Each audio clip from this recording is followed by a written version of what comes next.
Adenike Obadari live.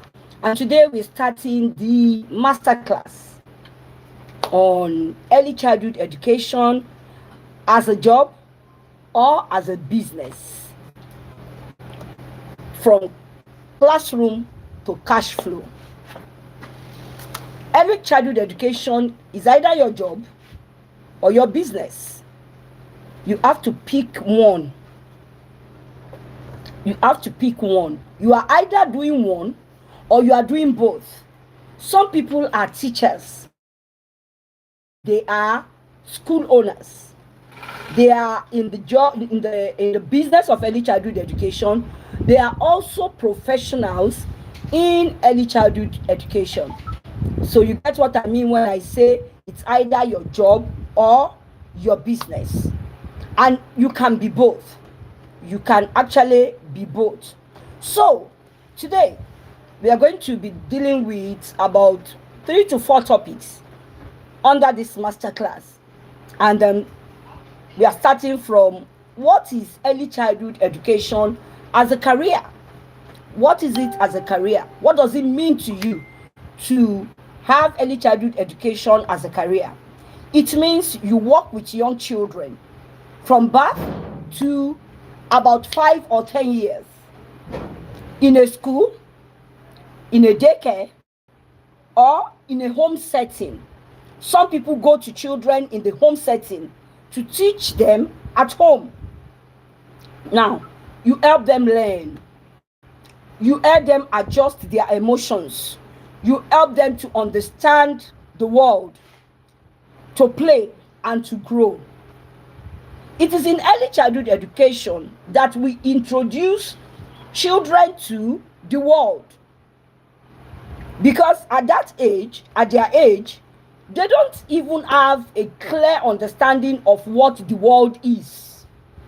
We are the one that introduces children to the world. It is our responsibility to introduce them to the world. That is why when they come, colors attract them, faces attract them, shapes attract them. When they see people, they look to the right or to the left. They move with colors, they move with shapes, they move with familiar faces, because the world is strange to them. However, it is the responsibility of every adult in their environment to introduce the world to them. Introducing the world. How are you introducing the world to them?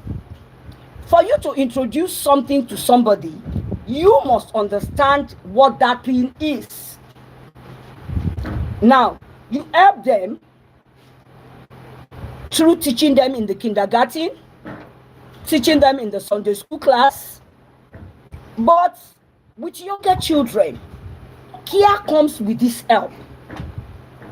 There is the academic aspect of it, but there is the care aspect of it, which a lot of early childhood care educators don't take serious. That care aspect of it, a lot of early childhood care educators and schools I have visited, they take it lightly. The first thing to do in early childhood education is to make the environment safe for the child. A safe environment is more important than academics. A safe environment is more important than your curriculum. A safe environment is more important than the guide. You might not go long in what you want to do. If the environment is not safe, whatever you want to do might not last long. How does it not last long? You might get into problem. I once had an association in their school. That's how big that organization is. Do you know what shut down that organization? That same swimming pool. That same swimming pool that everybody was seeing and saying, wow, things you must do. Things you must do.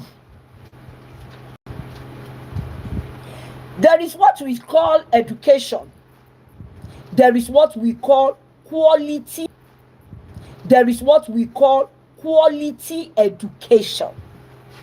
There's a difference between education and, for example, in education, for example, which I practice, the method says that most of the things in the child's environment must be natural things. They must be natural, meaning colors should not be too much. Now, a lot of schools, when you go to a lot of schools, you will see massive decoration, paperwork, a lot of paperwork. All the chairs are in colors. All the tables are in colors. All the walls are covered with paper. There are mobiles from the ceiling, colored mobiles falling from the ceiling. Now, how does this agree with Montessori? It doesn't agree with Montessori. Do you know why? Colors take away the shine from material. Colors take away the shine from material. When the class is too colorful, the material will not pop up. And the material should be where the attention of the child is. Do you see where we are deviating from the system? But no, if some people want to start the business of early childhood education, they go for the colored tables, the colored chairs, the colored papers. It is money they are investing, but in the wrong way, to the wrong things. Of a truth, colors are very important to children. Colors attract them, but we want something to attract them more, and that thing is more important than colors.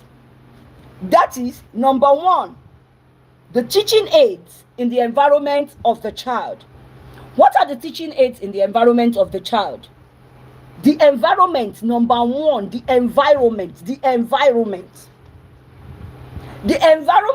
is the most important topic in early childhood education. Whether you are using Montessori, whether you are using EYFS, whether you are using Waldorf, whether you are using Reggio Emilia, the environment is one of the top topics. So it starts from where am I using? Is this environment working for the child, or is the child that is working for the environment? In many early year schools I've visited, it is the opposite. It is the child that is working for the environment. What do I mean? The environment affects the child. The classes are too small. In a 1-year-old, 18-month-old, 2-year-old classroom, they need a lot of space, massive space. Why? Because this is the age for sensitivity to movements. Children in this age are sensitive to movement. They want to roll, they want to fall, they want to climb. But then you put them in a 12 by 10 classroom that looks like a box with a lot of colorful chairs and tables. And I begin to look, does this environment match? The colors people use to paint classrooms is another problem. I see deep dark colors, wine, brown, harsh colors, blue, green. Many of us don't understand that colors affect the emotions of children. Colors affect the emotions of everybody, even adults.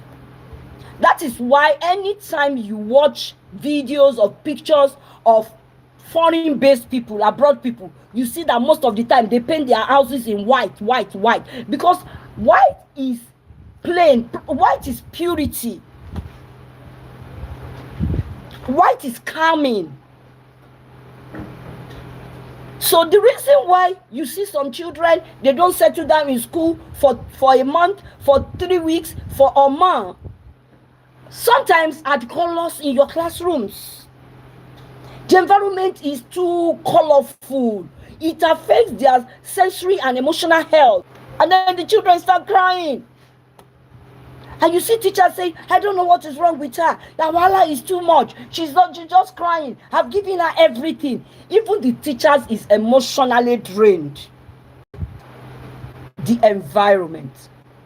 So the first thing you want to consider in the business of education is the environment. The laptop is off. Is the environment. The second thing is, who are the people and the things in the environment of the child? Number one, the teacher.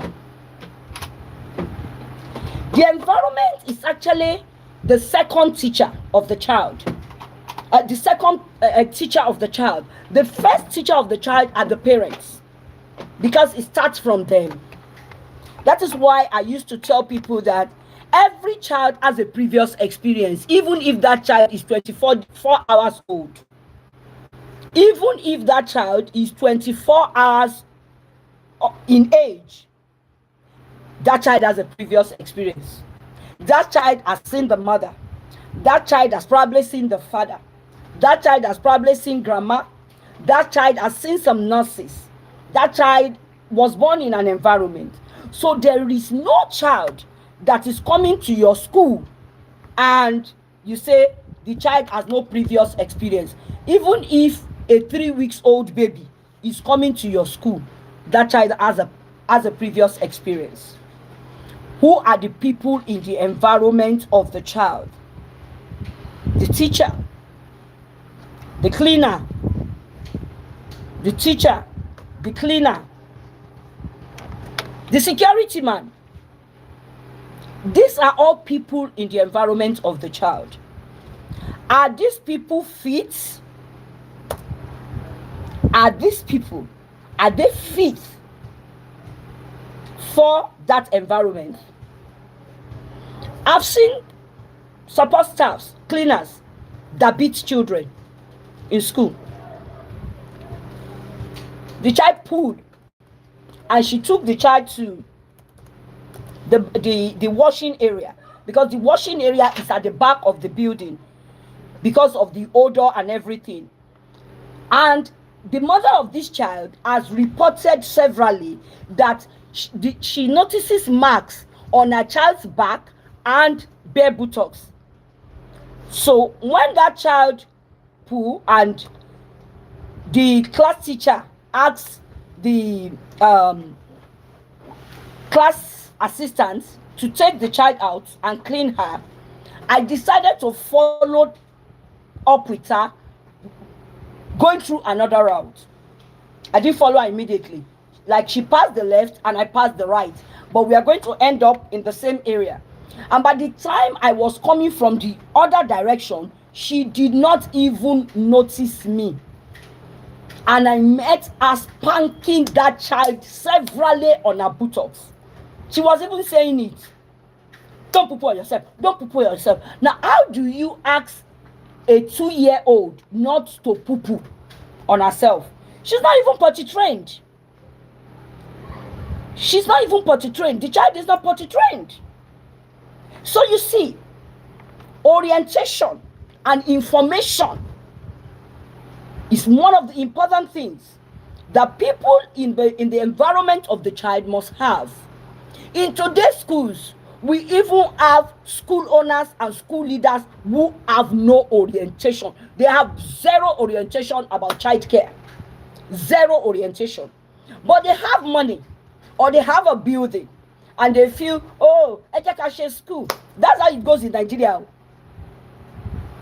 But I don't know if some people wake up and say, Ejeka call hospital.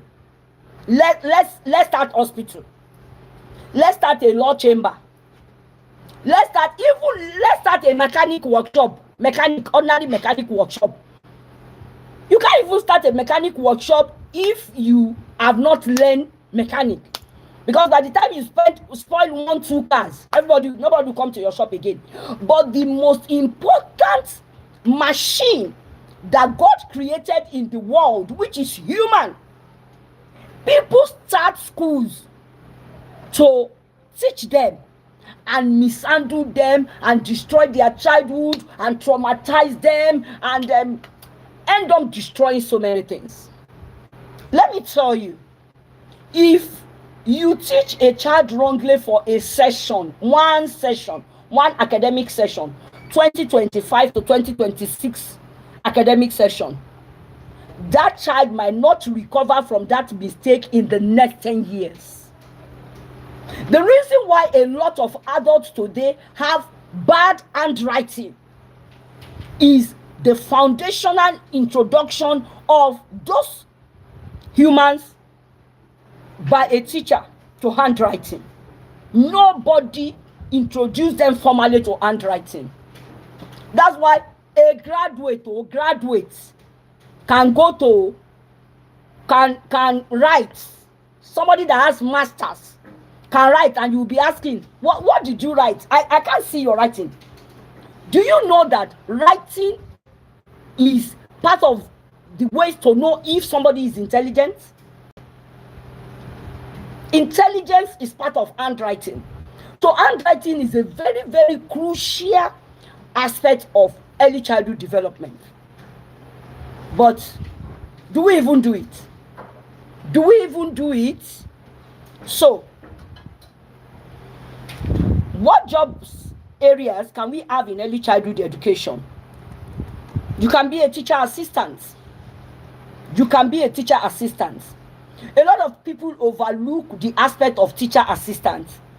Me, I will now be assistant teacher. In great schools that I have worked, school like Corona schools today, schools that I know, big schools that I know, like Green Springs, like Avicenna, most of the assistant teachers are the ones that become the class teachers. 75% of the time, assistant teachers in these great organizations that have spanned over 50 years and they are still leading in education, a lot of assistant teachers become class teachers. Why? Because the person you trained over the years, that is used to your methodology, your school culture, your school values, your school mission and vision, is better than the stranger you are going to bring from outside to come and train for another 1 or 2 years. So there is a lot of value in being an assistant teacher in a good organization. The reason why most educators don't realize these things is because we are only fixated on salary. Salary. That 30 days is the problem. But there are organizations that I served. In fact, I used to tell people that the most, I want to be careful with my word, the most toxic organization I worked in my 31 plus years experience in education was where I learned the best things in my life. Some people didn't survive that organization for 1 month. Just 1 month. They ran. But I stayed there for 4 years of my life, and I came out with some of the best experiences I have in education that is still sustaining me today. If some of my students are on this page, I have said this severally in my paid classes. That was the school I saw the greatest number of Montessori materials in my life. I've been a Montessorian for 19 years. There were some materials I saw in that school that I have never seen before. before that time. And some of the materials I saw in that school was what gave me the boldness and the creative mindset to build my own. I make bold to say today that when you come to Treasures Montessori College of Education Montessori room, there is hardly any Montessori material that we don't have.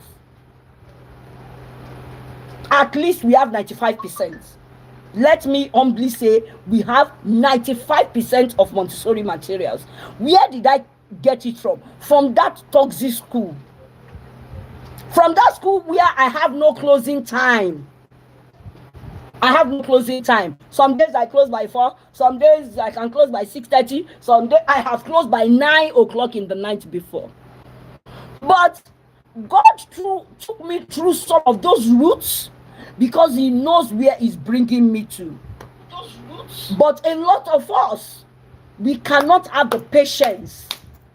How much are they paying? The closing time. Nigerians are the most impatient people I know in my life. As at yesterday, I said I was going to start this class by 4 p.m. But today, when I looked at the material, the content of the material I was going to use, I decided to move it to 3 p.m. I am the one that changed the time so that people can gain more. As at 10 minutes after 3, some people were already abusing me. Some people were already abusing me online. I paid money. Oh, you said 3. Oh, I didn't see link. Oh, why? This is the same thing we take through every situation of our life. That is why a lot of people are believing, teaching, education is rubbish, is this. Look at me very well. By November, I'm going to be 55. Till the end of my life, I will not do any other career than teaching. Which other career will I do than a career that has produced 3 graduates for me? The 4th one is in the making. It pays my bills. I have staff I'm paying. It funds my life. It puts food on my table. And I started with a salary of 1,250 in 1994. 1,250 naira. That was my first salary. And I resigned in 2017 on 180,000 after tax. And I'm doing well today.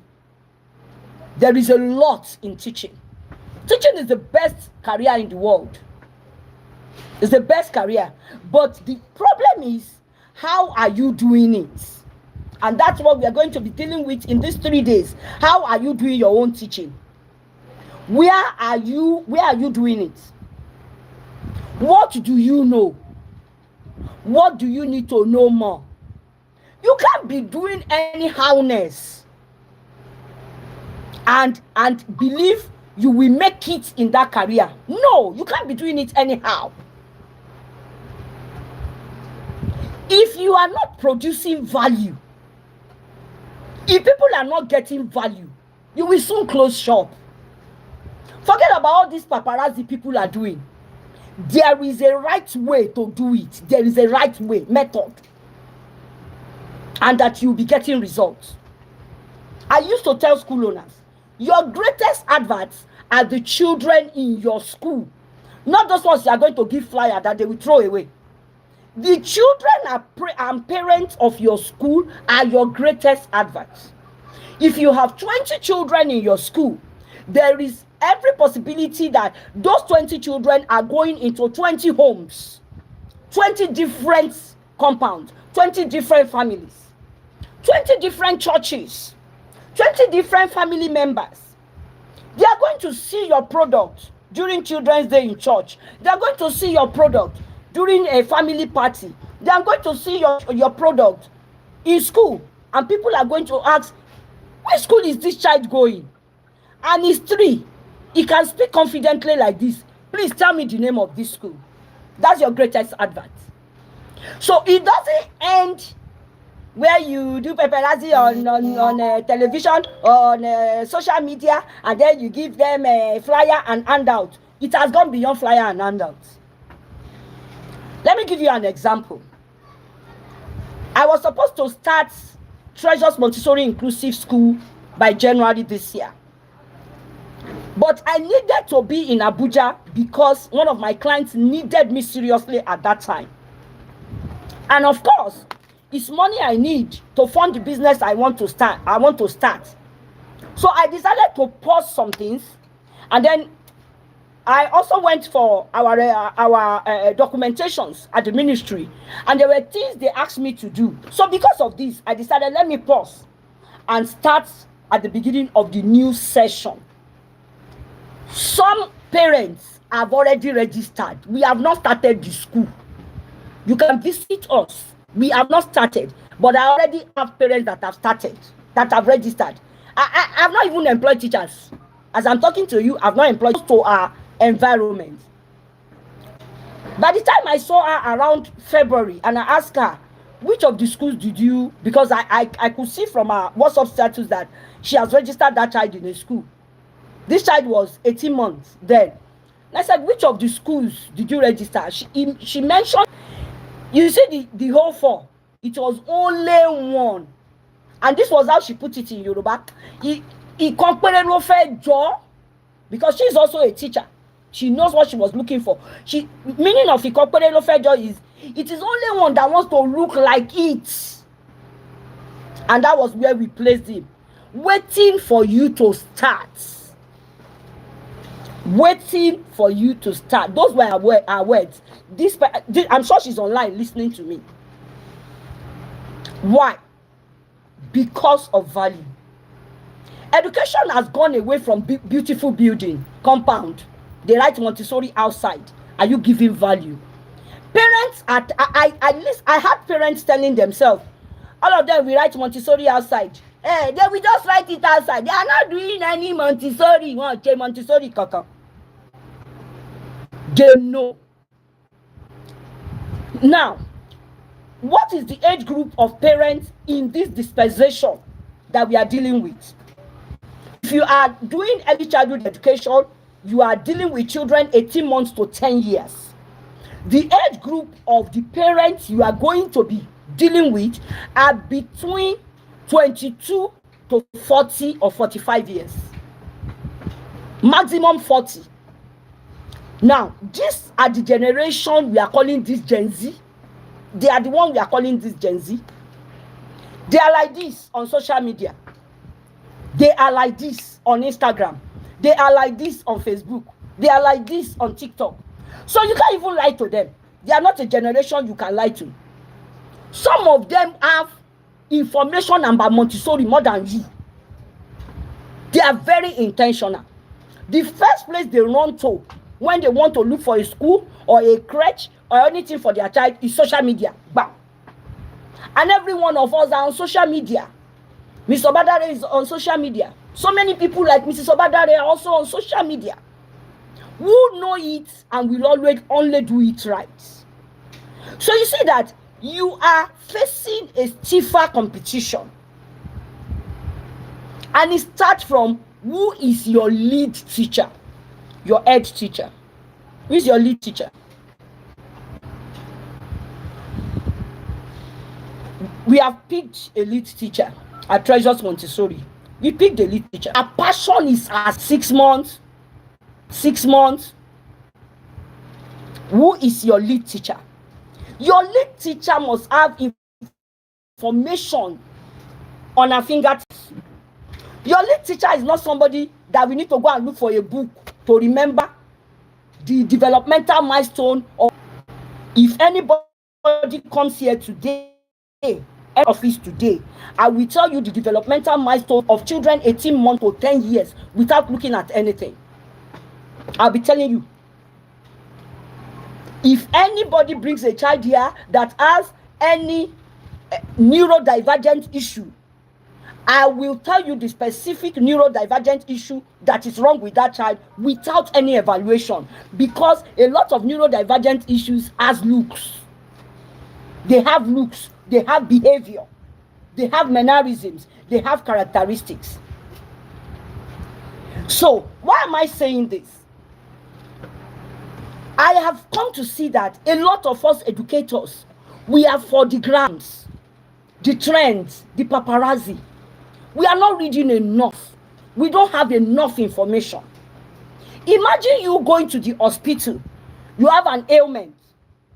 You go to the hospital to meet a specialist doctor to help you with your health. And then the specialist doctor starts gambling and say, it looks like cancer. But it may not be cancer. Oh. It may be diabetes. Will anybody tell you before you walk out of that place? This is what most of us are doing with the life of people's children. We don't even understand the fact that we are destroying families when we are not getting it right. We don't even understand that we hold the society to ransom when we are not doing the right thing. I used to tell people, every thug, every tout on that road, every dog addict on that road passed through a teacher, passed through a school. If those teachers did the right thing, if they need some problems on the board, maybe we will have less criminals on our road. Maybe we won't have kidnappers and terrorists. Maybe if 10, 20 years ago, somebody took the education in the northern part of Nigeria more serious, if somebody took Almajiri more serious, maybe we won't be where we are today as a country. So, your lead teacher can either make or mar your school. Who directs your school? Who directs your school? When I was engaging the person I just picked as a lead teacher a few days ago, I told her I'm not going to be here for her. Yes, I told her.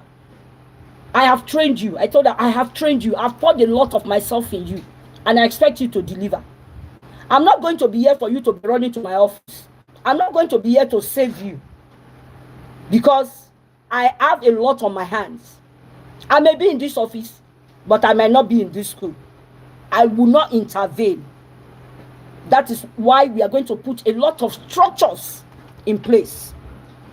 You don't need me to fix the term activities. You don't need me to fix the learning plan. This third time, the whole thing they will do this third time. Somebody cannot come into your school and say, what is the learning plan of nursery 2? Somebody cannot come into your school and say, what is the learning plan of nursery 2? And you just pick the printed copy and show them. Say, this is our learning plan. It's not coming back. Every class in the school environment must have a learning plan. Now, you know what a learning plan is? A learning plan is, this Facebook, a lot of people are on it too. A learning plan, should I wait? Maybe you are going to off it and on it back.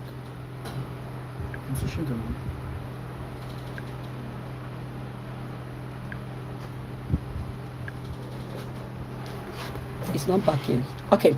Now, what is a learning plan? Let me tell you. Every bus at the bus stop has a destination. If you get to Igondo bus stop, every bus at the garage, the one that is going to Okoko, we shout Okoko, Okoko, Okoko. The one that is going to Badagry, we say Badagry, Badagry roundabout. The one that is going to Lasso Ojo, we say Lasso Ojo Yanoba. If you are operating a school and every class does not have a learning plan for the term. That means they don't have a destination. And your teacher can take them to anywhere at the end of the session. So when the session ends, parents come to you and say, he can't read. He can't read even 3-letter words. It is your fault as the director of the school. It is your fault. It's not the fault of the teacher. It is your fault. Which learning plan did you hand over to that teacher? You sent me to class. You gave me books. No specific instruction. You gave me scheme of work. And you say, oh yeah, teach. Did you tell me that some children will be slow learners? Did you tell me that there might be a genius in my class? Did you tell me that there is a child that the mother will not be doing homework? And I should still manage that child like that? Because homework does not mean that a child is a failure. That a child is not doing homework does not mean the child is a failure. Parents didn't sign the contract for you that I will be doing homework for my daughter every day between 6 and 7 p.m. They paid you school fees. They paid for your extracurricular or whatever other activities you want to do.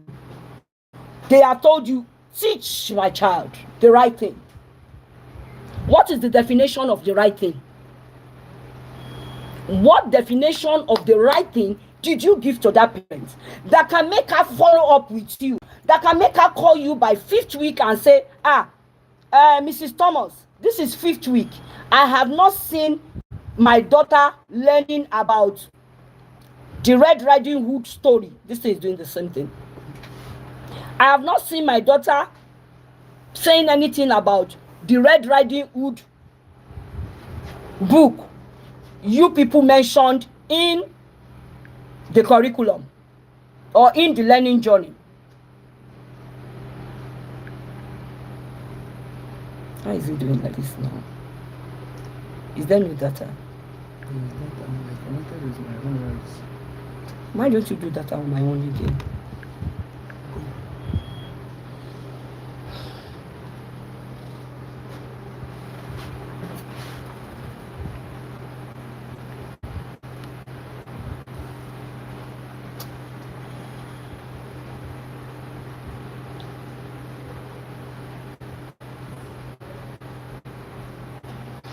As the director, it is your responsibility to run the whole affair of the school. The whole affair of the school lies in your hands.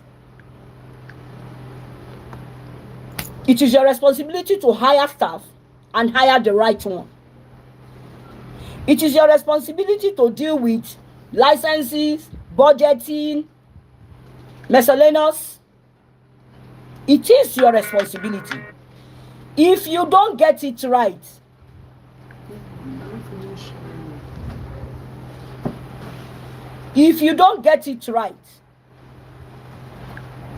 the ball comes back to your table. The ball comes back to your table. Now, your specialists. Talking about your specialists. There is no way you are going to operate a school that you will not need a specialist. You will need a specialist with you, because you cannot solely decide all the types of children that are coming to your school. When we talk about mainstream schools, that is why we don't use the word normal or abnormal children. Every child is normal. Every child is normal. Because for you to say a child is not normal, you have to give me the definition of normality. What are the criteria to show that a child is normal or this one is not normal? But we are of different genetic makeups.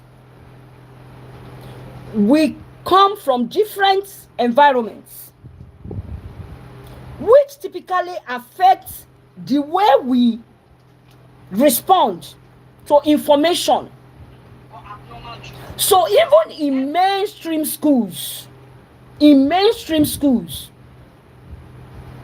that are not inclusive, they didn't even mention, they are not like Treasures that we have said we are inclusive. They are not saying they are inclusive. They are a mainstream school.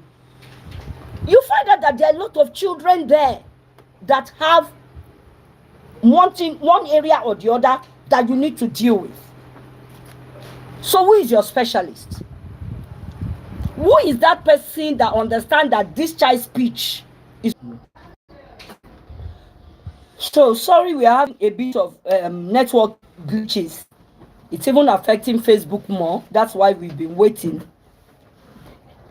because there are a lot of people on Facebook following up. Who is the of the children different from teachers who are the care providers who operate in early childhood? In fact, in a lot of foreign countries, you cannot operate in early childhood care education. It's more important than any other stage of education in life. Foundation. You are not going to build in space. It is the foundation. Even the rocket that they send on space, they build them before they send them. So what does it mean to turn early childhood education into a business? What does it mean to turn it into a business? A business means you are...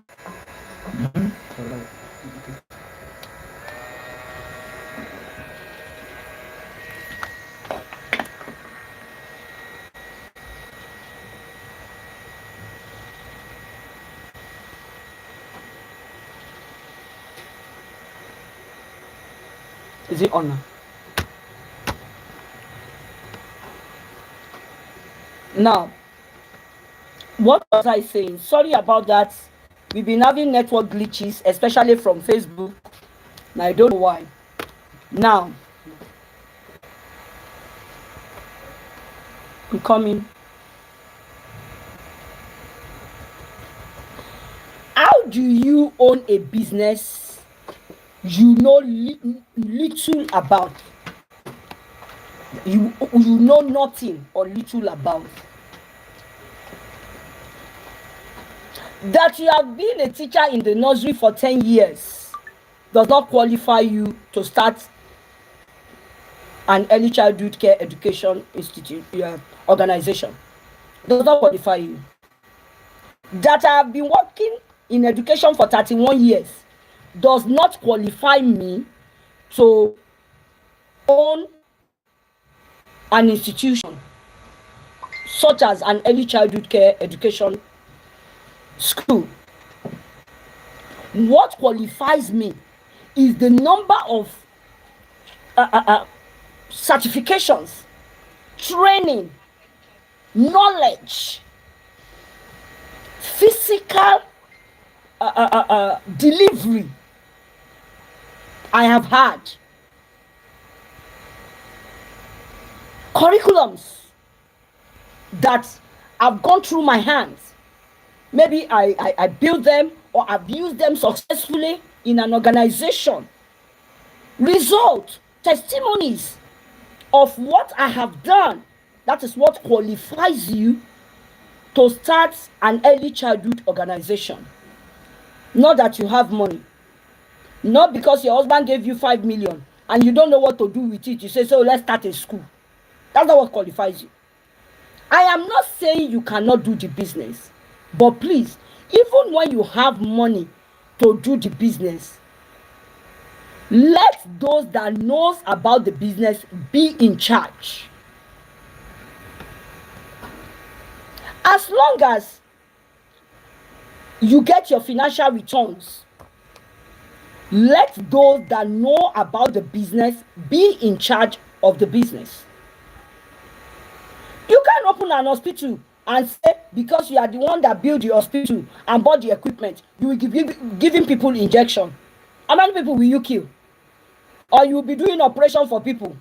Or you will be delivering babies? Do you know the number of people you will kill? And you might go to prison for a very long time. Use education of these things. They are not. No.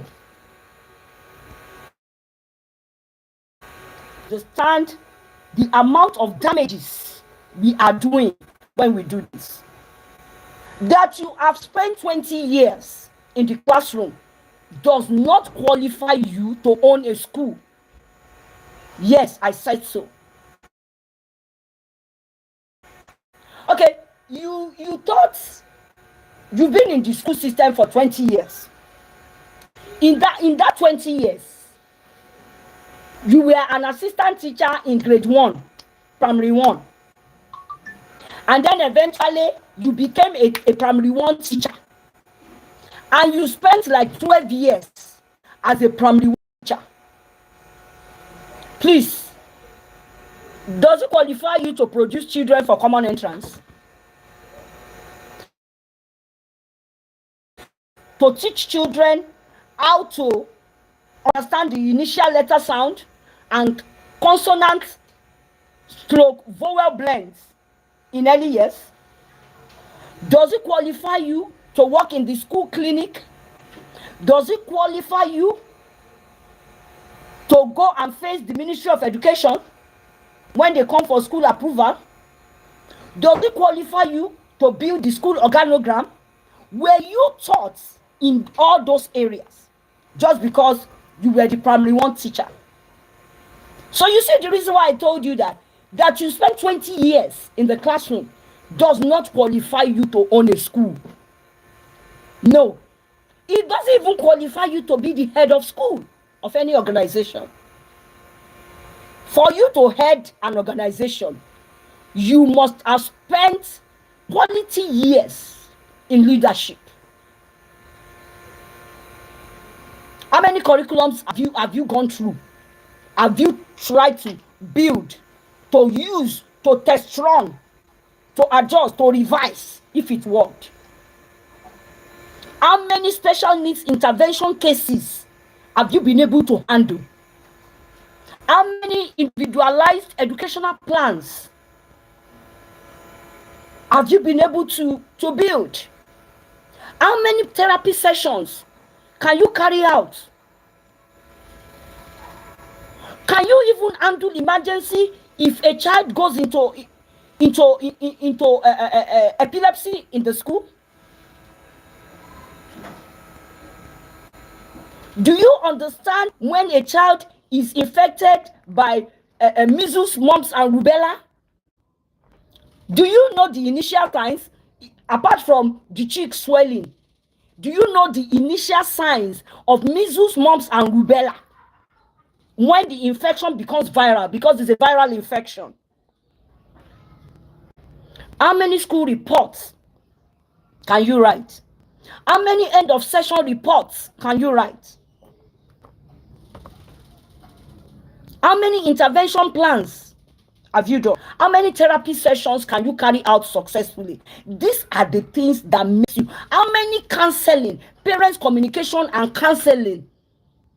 How many mad parents have you dealt with? And you did not lose them. These are the things that makes you fit for leadership. Not the number of years you spent in the classroom. Not how beautiful you are. Not because your husband can give you 10 million to start a school. No. Those things does not qualify to lead a school. That is why we are having problems with our education system. These are the foundational problems. It's not the government. The government is not the foundational problem. It is you.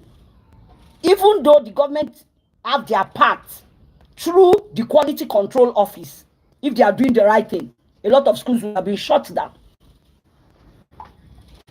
But even if we have the opportunity to turn this into business, let's do the right thing. Let's do the right thing before we start thinking of the money rolling in. Now, what are the common ways that early childhood education becomes business? I have a student. Sorry, I'm a bit hot here. NEPA is doing their thing. I have a student who wanted to go into infant and toddler care, and she came to me for mentorship. And I told her, even though she's a parent, I told her, I said, do you know, even though you have been a parent to about 4 children, it does not mean you have the experience to be a parent to every baby. It does not mean you can handle every baby. Because the genetic makeup of my baby, my child, is not the genetic makeup of your own children that you took care of. And she said, yes. She said, I didn't think about it that way. I told her, I said, yes, it's that way. Now, can you successfully do potty training for a child? Because there's no way you will escape potty training if you want to do infant and toddler. There's no way that's the stage. That's the criteria for that stage, infant and toddler. You must be good at potty training. There is something the parents are going to pay for. What are they paying you for? If they can do, see, let me tell you, if parents can do everything we are doing for their children in their home, there's no need for them sending them to school. No need. That's why we have some parents today, they say, I'm homeschooling my child. And if you find out, 50% of the people homeschooling their child are educators. They have 1 or 2 experience about education. It is very hard for you to see a banker or a medical doctor or a market woman say, I'm going to homeschool my child. From where will the experience come from? Where will the experience come from? So what am I saying? I'm saying we need that information and skill. Enough of square pegs in round holes. That is why a lot of schools close up under 5 years when they open. Under 5 years, they close up. Because it is not parents that are not coming. Parents are not coming. They are not ready to pay. How will they be ready to pay when you are not doing the right thing? How will they be ready to pay? Parents of this generation are ready to pay for school fees. I said it. That child I told you when I started that he was 18 months. The school they ended up taking him to, I saw the bill. The initial bill is 188,000, almost 200,000. Uniform and sportswear alone was about 70,000, and they paid. It's their first child, and both parents are intentional about getting it right. One thing I have seen and I have known about parents of this generation, the 25 to 40-year-olds, they want to be intentional with everything they do with their children. Even if they are taking the children to the daycare, they don't want mama daycare. They don't want to take their child to mama daycare. That's why they change the name from daycare to crèche. So if you are handling babies, don't bring the mama daycare setting. Nobody is a fool. Everybody I don't tear. Everybody I don't open. Everybody is looking for quality. And if you want to do this business and you want to do it right, be ready to pay for quality. There's no crime in you not knowing it. The crime is in you not knowing it and still doing it in the crude way, not going to learn and handing over to people who know to do it. The problem in some schools is that they don't even know how to recruit. Yes, they have the money to pay salary, but they recruit all manner of Tom, Dick, and Harry. When you ask them question, how did you recruit this one? They are not teachers. So, Mr. Badare, you don't know. They are not teachers. Before we see this one, almost 500 teachers are registered for this training I'm doing today. Where did they come from? Did they come from space? Did they come from space? The problem is between the school and the teachers. The good teachers want good schools where their value will be respected and they will be paid the right thing. Nobody wants to earn 30,000. Nobody wants to earn 30,000 in today's Nigeria.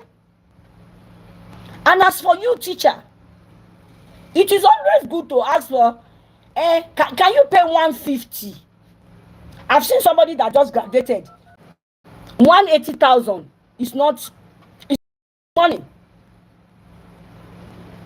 You must be ready to match service with remuneration. Nobody's ready to throw money away. If you don't have it, you don't have it. It's not rocket science. So when you have up to 6 to 12, children in your infant and toddler, will be teaching them. You think the only thing they will come there to do is to sleep, eat, change diaper? No, man. No.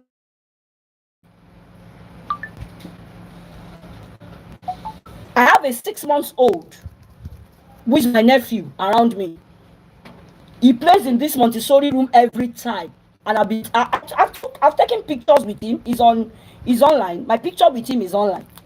And all those times I was taking those pictures with him when he was 3 months, he was 4 months. Some of you won't believe he was learning. I was showing him colors.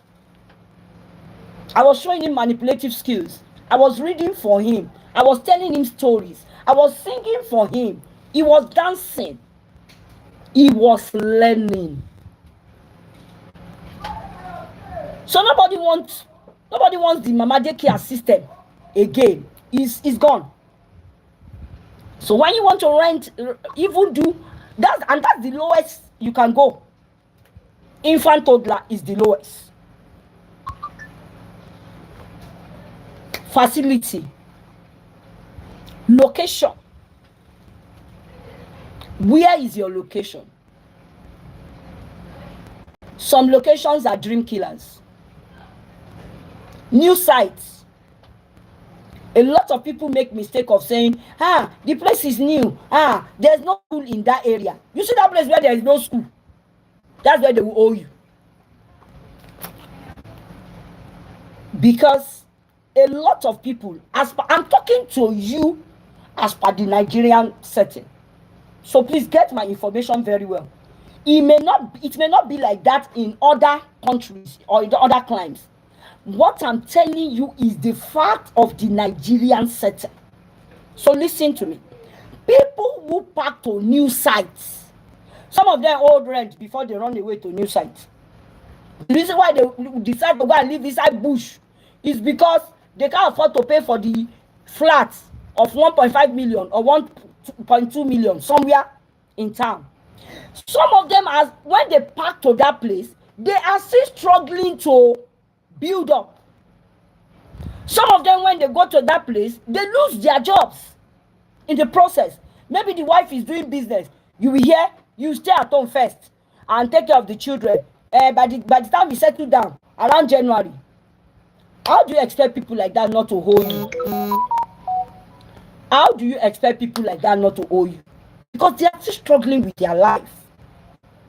So you need to be very, very intentional about the location you are using for your business. Whether you are hiring, whether it's your own space, you still need to be intentional. The fact that the house is your own and you are not going to pay rent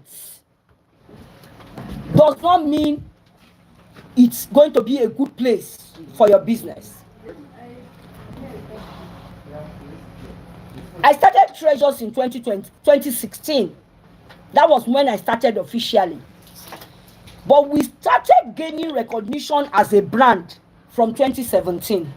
Now, from 2017 to 2020, when COVID lockdown happened, I was not operating in my premises, even though I was not going to pay rent here.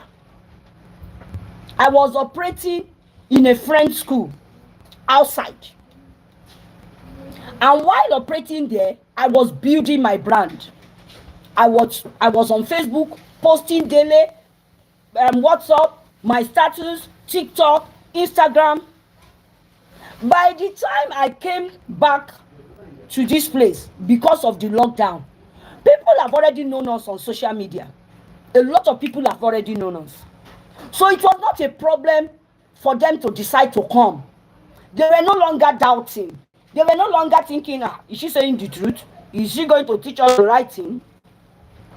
Nobody knows you on social media.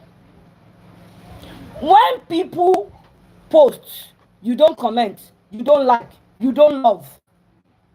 It's only on your daughter's birthday or your sister's birthday that you will remember that you have a Facebook page. And you want people to know you. How? How? Explain to me how. How will they know you? People must know you. They must know your antecedents. They must know who you are before they can entrust their 1 naira like this into your hand. People must know you. Who are you? Who knows you?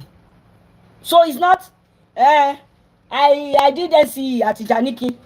I have my beard at this. I have that. They don't know you. You don't have to own a business to have a good career.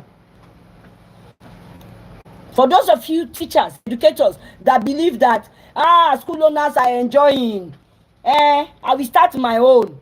Let me tell you, you don't have to own a business to have a career. I know a lot of teachers who don't have their own organizations that are making good money in education. One of them is Tope Faluade. You can check her on Facebook, Tope Faluade. She doesn't have her own school. She's a head teacher in a very good school. But she does so many things in education and she's catching out. One of them, another one is Emmanuel Ogabidu. He doesn't have a school. Idoreni Umaya. She doesn't have a school. But these people are doing well. So that means that until you have a school, for you to have a good career. I had a good career before I had a school. Let me tell you that again. I had a good career before I had a school. I didn't leave 9 to 5 work because I was not well paid. No. If in this Nigeria, you get to a point where you are given an official car in education, you had a good career. And that was where I got to before I decided I want to opt out. One of the major reasons why I opted out of 9 to 5 was my mom's illness. The second reason is that I needed to give my children more attention because they became big teenagers. It was not frustration. It was not they are not paying us well. A lot of teachers are making this mistake today and it's going to boomerang. I want to be teaching international students. You don't leave assurance for maybe. That international parent can decide to stop your lesson next month if he has a financial problem where he is. Or is it not money that is going to use to pay you? I say, madam, we are sorry. Maybe you will start again in July. You don't have a job again. You don't have a job again from that moment. Aside from that, you are living in Nigeria. This is where I am rounding up today. You are living in Nigeria, but you are focused on teaching children who are based abroad. Because and your only reason is finance. Your only reason is finance. But you forgot that if the Nigerian child you stop teaching is not getting attention, even you are in danger. That conductor is a Nigerian. That Okada man is a Nigerian child. I am not saying you shouldn't make money. But first, what is your commitment to the environment you are living? The more the school fail, the more the society fail. There were some mistakes we made in about a decade or 2 decades ago. Do you know that mistake? I'm going to tell you now. A decade or 2 decades ago, when we were teaching social studies, I was a classroom teacher. When we were teaching social studies, we were just saying drug abuse is bad. Don't smoke cigarettes. Don't drink alcohol. Picture in social studies textbook. Full stop. Did we even mention weed? Did we mention Colorado? Did we mention loud? Did we mention all the big things they are now smoking now? When we are doing excursion, where do we take them to? The beautiful places. Airport, amusement park, zoo. Maybe if we have taken some children to rehabilitation centers, maybe if we have taken some children to prison, maybe if we have taken some children to correctional centers, and they see the adverse effects of drug and substance abuse when they were 10, they will not take drugs when they are now 18 or 20.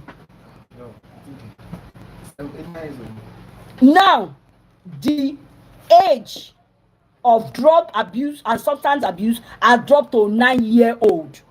Yet, we are still teaching social studies the way we used to teach it. I saw students video this week going to the airport to enter plane, to look at how the inside of a plane is. What we looking at how the inside of a plane, what will it do to a child?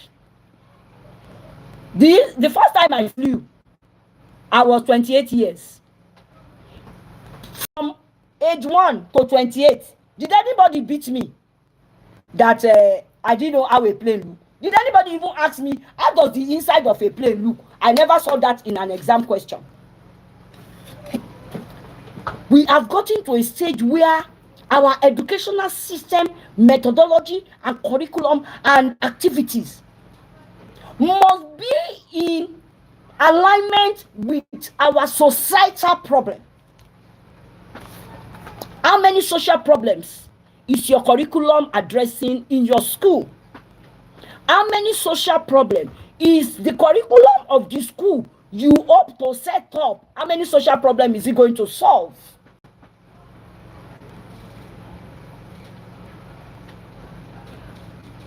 I make bold to say I am going to start one of the best Montessori schools in Alimosho local government. And that is going to affect every single decision we will take in that school and what we will be charging. Now, 3 things to know finally if you are thinking about a business of education. You don't get money if you don't have value. Value brings money. It is not money that will produce value. No. It is not money that will produce value. It is value that will produce money. Nobody listens to you if you don't have what to say. If you are saying the same thing every time, nobody listens to you.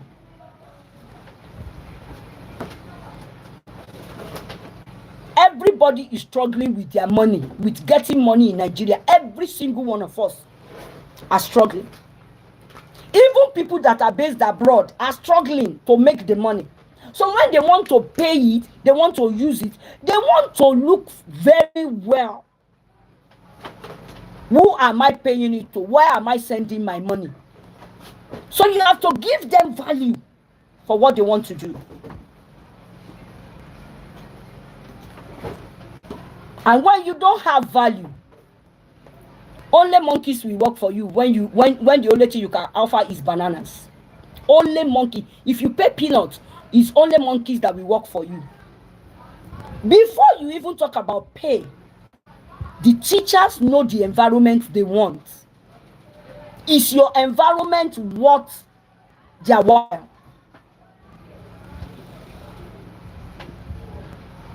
How many of the responsibilities of your school can you take as a director? I painted my school. I did the drawing. Everybody knows I paint. But I stopped painting a while ago because I am too busy. I painted every single flyer or poster you see. I do the graphic works myself. These are the ways to be economical and start with little or nothing.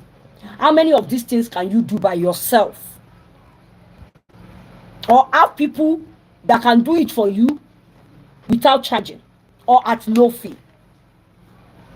What are your rules? What are the rules of the state you are operating? Everybody will not operate in Lagos. I know the rules of Lagos. I don't know the rules of operating a school in Benin, in Edo State. I don't know the rules of operating a school in Delta State. And a lot of states are in need of trainers and educators. I can list the number of states that don't have Montessori trainers for you in this Nigeria, because people contact me from there from time to time. But some of us are in those states and we are not making impact. Meaning money is on the floor in that state and you are not picking it.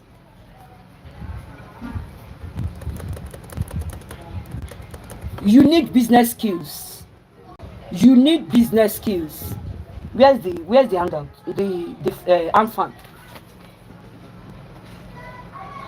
No.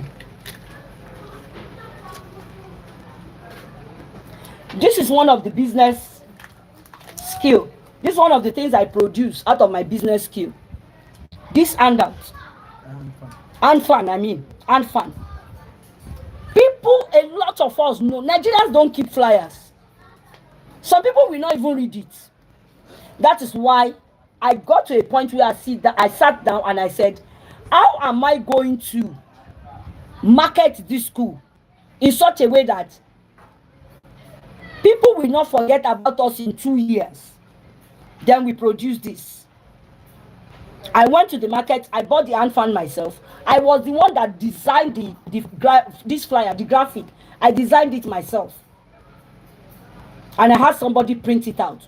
I was the one that cut it out and paste them myself. I've given to a few people. How many of these things, if they throw flyers away because it's not going to do anything to them, they will not. No, there's nobody you give this that they will throw it away. They won't throw this away. And every time they pick it up in their house, or a friend visit, or a family friend, or a neighbor sees it in their house, they say, which school is this? Which flyer is this?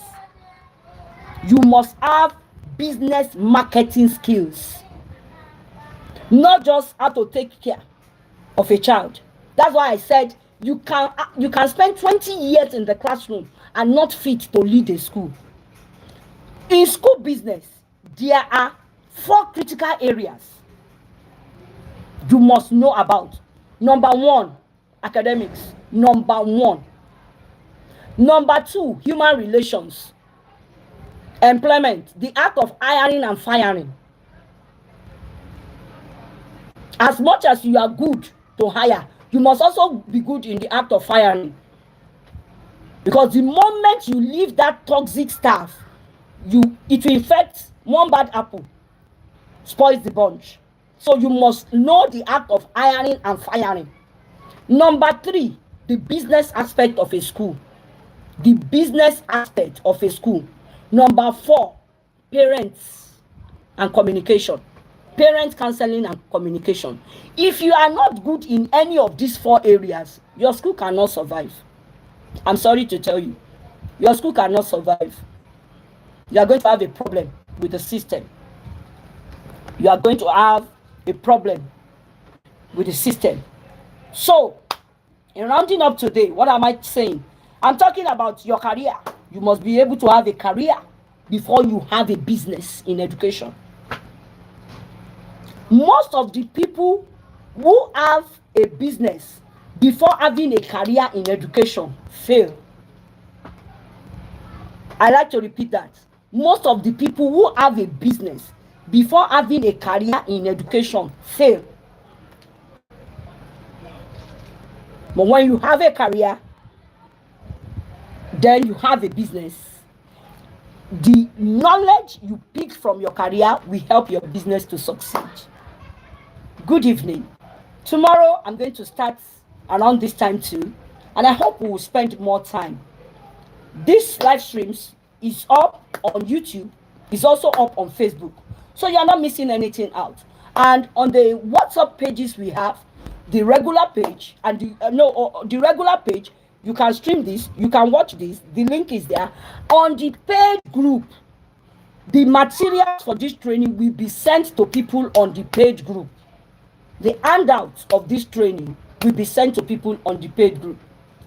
Good evening. Thank you for your interest in this program. I look forward to read from you, to answer questions for people on the paid group. If you have concerns, send it there. I will respond. Thank you very much. Have a blessed evening.